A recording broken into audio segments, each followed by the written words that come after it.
একজন খুনি হাসিনা রাত তিনটার পরে উনি তাহাজ্জুদের জন্য জাগেন। তো জাগার পরে কি তাহাজ্জুদ পড়েন এই জাতি জানে উনি কোন ধরনের তাহাজ্জুদ পড়েন। আগুনটা কি ওই আল্লাহর ফেরেশতারা এসে ধরাইছে নাকি জিনে? তো প্রথম দায়ী হলো অথর্ব একটা উপদেষ্টা। আপনি আবার মাইক ঘুরাই নিয়েন না। এই উপদেষ্টার যোগ্যতা নাই স্বরাষ্ট্রমন্ত্রী হওয়ার। স্বরাষ্ট্র উপদেষ্টা বুড়ো ভাম, এই স্ত্রী রাখার সক্ষমতা রাখে না, এ রাষ্ট্র রাখবে কোথেকে? আসিফ নজরুল সে ছাত্রীদের সাথে প্রেম করতে করতে তার আর এই আইন নিয়ে ঘাটাঘাটির সময় নাই। জি ম্যাডাম, অঙ্ক খুব সহজ। আমি এটা আপনি হয়তো আমাকে পছন্দ করবেন না সাক্ষাৎকার নিতে। আমি ছোট করে বলি যে এই বঙ্গ মার্কেট আপনার পিছনেই, এটা এখান থেকে 2-1 মিনিটের রাস্তা। রাত 3টার পরে সেখানে আগুন ধরে। আমি মোহাম্মদপুরে থাকি, কৃষি মার্কেটে কোটি কোটি টাকার সম্পদ রাত 3টার পরে তাবলিগের ইন্ডিয়ানপন্থী বাংলাদেশপন্থীরে রাত 3টার পরে মাইরা 4টা নিহত করে, 200 আহত করে।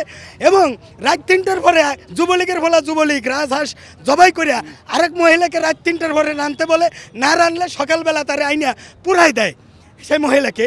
এবং রাত 3টার পরে কিন্তু 7 জন খুন হয় জাহাজে, সবই রাত 3 পরে। একজন খুনি হাসিনা রাত 3টার পরে উনি তাহাজ্জুদের জন্য জাগেন। তো জাগার পরে কি তাহাজ্জুদ পড়েন এই জাতি জানে উনি কোন ধরনের তাহাজ্জুদ পড়েন। ওনার তাহাজ্জুদ হলে সচিবালয়ে আগুন দেওয়া। এখানে মিনিমাম 10 কোটি টাকা কোনো আওয়ামী লীগের দোসরকে দেওয়া হয়েছে রয়ের মাধ্যমে, যে তুই সারা জীবনে পাবি কত 1,50,00,000, আর তুই 10 কোটি পাবি, তোর চাকরি বাকরির দরকার নাই, তুই এখানে এই কামটা করে দে, হাসিনাও ফিরে আসুক, হ্যাঁ রাজার মেয়ে রাজা আবার জনগণরে দিবে সাজা। এই হলো শেখ হাসিনার প্ল্যান। আর কিছু বলতে চাই না। এখানে আমি এখনও ঢুকতে পারবো না। আমি তো দূরের কথা, আপনি বিশাল বড় সাংবাদিক, আপনিও ঢুকতে পারবেন না। তাহলে এখানে আগুনটা ধরাইলো কেটা? আগুনটা কি ওই আল্লাহর ফেরেশতারা এসে ধরাইছে নাকি জিনে? নাকি এখানে কারা ধরাইছে? এখানে আওয়ামী লীগের টাকা খাইতে যারা এখন ডাইন নাদ দিয়ে বাম দিয়ে সিগনেচার করে খাইতে পারে না, সমস্যা হয়, নাহিদরা বাধা দেয়। এখন এই জন্য প্রথম দায়ী হলো অথর্ব একটা উপদেষ্টা। আপনি আবার মাইক ঘুরাই নিয়েন না। এই উপদেষ্টার যোগ্যতা নাই স্বরাষ্ট্রমন্ত্রী হওয়ার, উপদেষ্টা হওয়ার। আমাকে যদি স্বরাষ্ট্র উপদেষ্টা করা হয়, আমি 3 দিনে বাংলাদেশকে দেখাই দেব যে কাকে বলে উপদেষ্টা, স্বরাষ্ট্র উপদেষ্টা।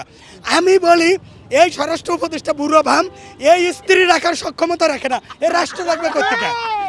এই উপদেষ্টা ডক্টর ইউনূস ঠিক আছে, এই উপদেষ্টা। আর আসিফ নজরুল সে ছাত্রীদের সাথে প্রেম করতে করতে তার আর এই আইন নিয়ে ঘাটাঘাটির সময় নাই। এদের পদস্থ আরেকটা আছে শয়তান ফারুকি, এরা দিয়ে প্রেম করাইতে মজা হয়। এই জন্য এই ফারুকি এদের উপদেষ্টা না হওয়া পর্যন্ত আগুন সব জায়গায় ধরবে, টিভি সেন্টারেও ধরবে। আমি প্রতিবাদ জানাই, এই উপদেষ্টাদের পদত্যাগ চাই, নতুন উপদেষ্টা করা হোক এবং এখানে জুলাই যোদ্ধাদেরকে দিয়ে তদন্ত কমিশন করা হোক।